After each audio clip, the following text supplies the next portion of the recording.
Okay, hi John, it's Dr. Buford. We're just getting started on the left shoulder. We're looking in from the back to the front. Everything that you see is magnified 30 or 40 times on the screen. I know you're basically an expert at this anatomy because of the right shoulder, but right out of the gate we can see this left shoulder biceps tendon is torn. You can see the fraying in it. I'll put in this instrument just to use as a probe, and as I tug on the biceps here, you can see how that inner surface there is frayed. You can see the disruption in the fibers, and so we're going to do a biceps tenodesis here. We'll take a spinal needle, and then we'll take a shuttle relay, and then we'll take a grasper. I need the blunt for the spinal needle. And then after that, we'll take the relay and then the grasper. You can hand him the grasper. And so in just a second, if you look on the screen,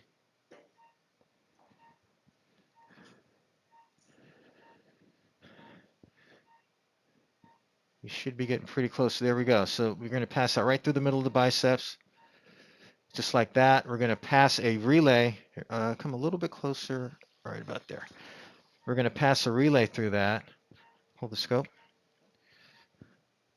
The relay is just a black wire that allows us to move shuttle, or suture back and forth rather. So there's the relay. Next we'll take the suture that we're going to use.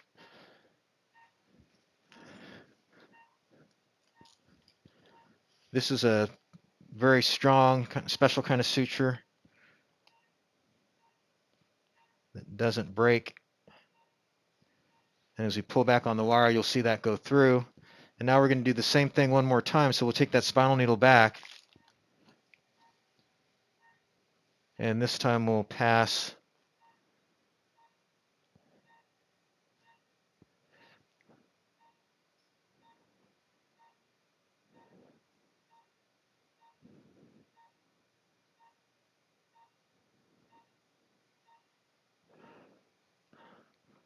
I think that's through. I'm going to try and get through a little bit more.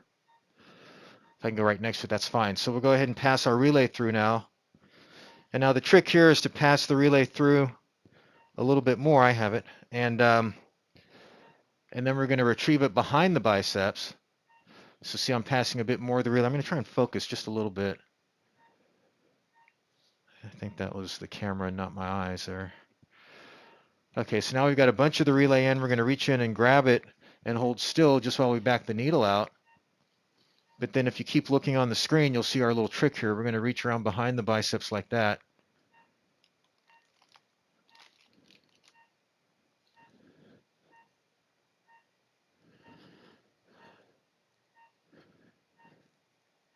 And now when we do that, that gives us a special kind of stitch that's a lot stronger.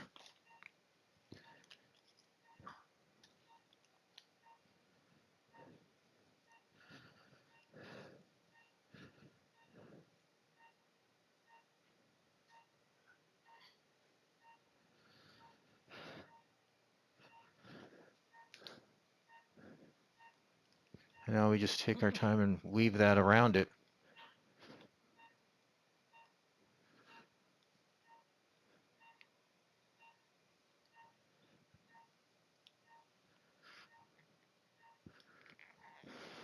Okay, and you can see that gives us what we call kind of a purse string, arthroscopic scissors, please. Kind of a purse string stitch around the biceps. The tighter I pull on the sutures, the more it grabs the biceps. And so now the next step is just to release the biceps at its base with this pair of scissors here. And there we go. And so now the biceps is out of the way. That won't be a problem anymore. Now we're going to look around the rest of the shoulder here.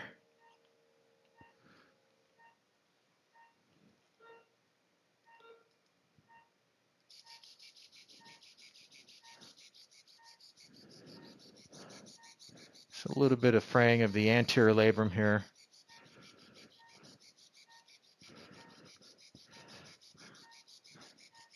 Is the suction working on the shaver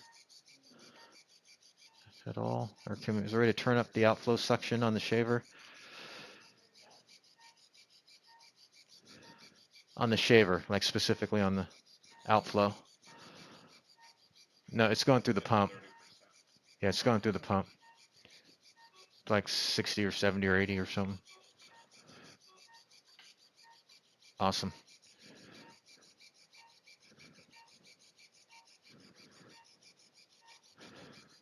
Okay, so now we've got these areas kind of smoothed out.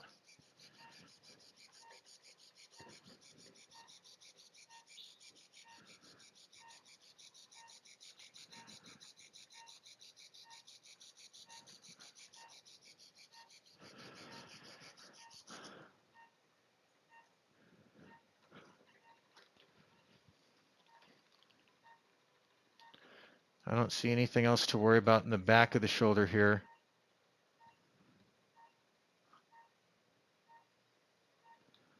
And as we look up at the rotator cuff finally, we can see where the problem is.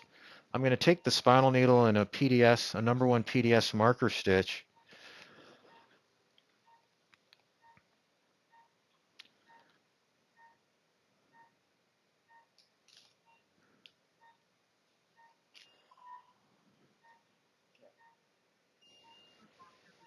Okay, so here we have a spinal needle going through the part of the tendon where I think the tear is. You can see it right there. We'll pass a little purple suture through. This is just a marker stitch. We don't leave it. But this allows us to find this area pretty quickly on the other side of your shoulder, other side of the cuff. Hold the camera there, please. And once we feed enough of this purple stitch in, we'll go ahead and back the needle out, and then we're going to change positions with your shoulder. So we're just about there. Okay, Mayo scissors. So that allows us to have a target when we're looking for this. We're just going to look for the purple suture. So we're going to go off on the video, change positions now. Okay, recording? Go ahead and do it. Okay, so we're going to go ahead and pull the purple stitch. You can see it there. And now I'm going to take away a little bit of the synovial tissue right next to this area. So far, so good. I'm not seeing a full thickness tear. So it may just be the biceps that we have to deal with today.